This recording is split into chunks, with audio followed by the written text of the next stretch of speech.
For the first time in nearly 40 years, Peugeot has brought us a small car that really pushes the boundaries in supermini design.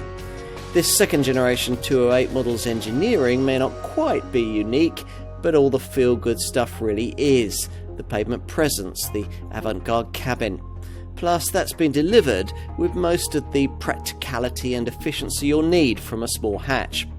Here's a car that's made other brands in its sector really sit up and take notice. And we think quite a few buyers who'd never normally choose a Peugeot in this class are going to do the same. What should a small French family car feel like to drive?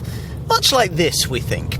Peugeot hasn't bothered trying to be sporty, firm and Germanic here, so the damping control is gentle and allows for a bit of chassis movement, but gets firmer when the body starts pitching about, as it will do if you start pushing this car into corners in the kind of way a typical owner never would. Predictably, the resulting confection doesn't give you the alert responses you get from a Fiesta or even in a Renault Clio, but for the kind of urban driving that cars of this sort tend to do, we think it's pretty well judged. What it lacks in handling finesse is well compensated for by the languid and properly Gallic way this car handles speed humps and tarmac tears. Peugeot wants you to pick a powertrain in the same way you'd select a trim option. In this case, the modularity of this car's sophisticated CMP platform allowing a three-way choice between petrol, diesel or full electric. Most will opt for the 1.2-litre three-cylinder petrol PureTech turbo power plant that we're trying here in 100 horsepower form, a zingy, willing little unit that warbles pleasantly and is notably economic. In this form, with manual transmission, it manages up to 53.0 miles to the gallon on the WLTP combined cycle and up to 96 grams per kilometre of NEDC rated CO2. An 8-speed E88 auto gearbox is optional with the PureTech 100 engine, or mandatory if you want this power plant in its uprated 130 horsepower state of tune. The same engine comes in entry-level normally aspirated 75 horsepower form, or there's a minority interest 1.5-litre BlueHDi diesel. That's if you can't stretch to that all-electric E208 variant we mentioned earlier. This mates a 100 kilowatt electric motor putting out 136 brake horsepower with a 50 kilowatt hour lithium-ion battery that, when fully charged, is capable of giving the E208 a WLTP rated driving range of up to 211 miles. Recharging takes 7.5 hours from a 7 kilowatt hour garage wall box. If you want this 208, it'll be because you think it looks like nothing else on the road, and you'll be right. The front end is probably the most immediately arresting part of the design, with these distinctive LED corner fangs that on GT line models flow up into the 3-claw LED headlight signature. Look further up and you'll note the pared back windscreen that allows space for this larger sculpted bonnet, the forward tip of which shows off the 208 badge.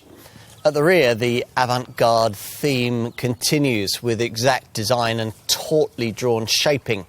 In profile, things are a touch more conventional, though if you're familiar with the previous generation model, you'll immediately notice this squared-off C-pillar and has these curious recessed indentations. And you might also note just how much larger and lower this current car is, with its wide wings and curvier body. Right, time to take a look inside.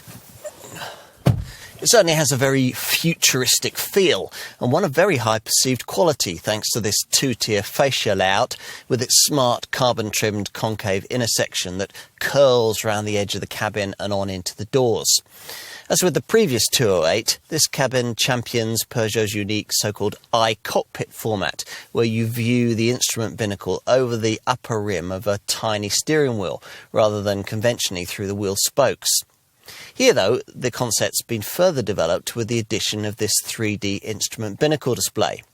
This sees critical information, like speed and navigational instructions, projected in hologram form from the inner roof of the binnacle onto a piece of slanted perspex in the foreground. Other secondary stuff features on a screen set further back, and a button on the left of the steering wheel allows you to differently format the whole setup according to preference. More media technology sits to your left in the form of the usual centre dash touchscreen, normally 7 inches in size for 208 buyers, but optionally available in the larger 10-inch form we have here. Either way, the monitor includes plenty of functions. Too many, in fact, because you have to use this display to operate all the climate functions, which means switching out of whatever you're looking at every time you want to change temperature or fan speed. At least these 7 stylised piano-style keys below this monitor look rather nice, positioned in front of a row of touch-sensitive shortcut buttons just behind. The seats are reasonably comfortable, there's not much wrong with the ergonomics, there's a reasonable amount of cabin storage space, and there are plenty of media connectivity points. Plus, on most models, you get a wireless charging mat too, with its own neat lidded compartment. Time to take a look at the rear seat. Once inside, it's actually not too bad. There's certainly less room than there was in the previous generation 208, despite the fact that this Mark II model has a fractionally longer wheelbase length. But there's not much less space than you get in the back of a Fiesta, for instance, though that's not really saying much. Overall, larger adults probably wouldn't want to be spending too long here. But does that matter, given that for the majority of buyers, these rear seats will be used only occasionally for those above school age? Only you can decide.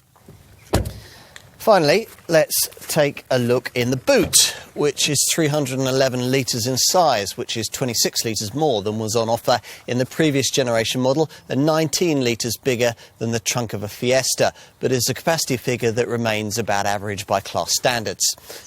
It's quite a usable spherically sized space though, with 674mm of length and 1018mm of width between the wheel arches.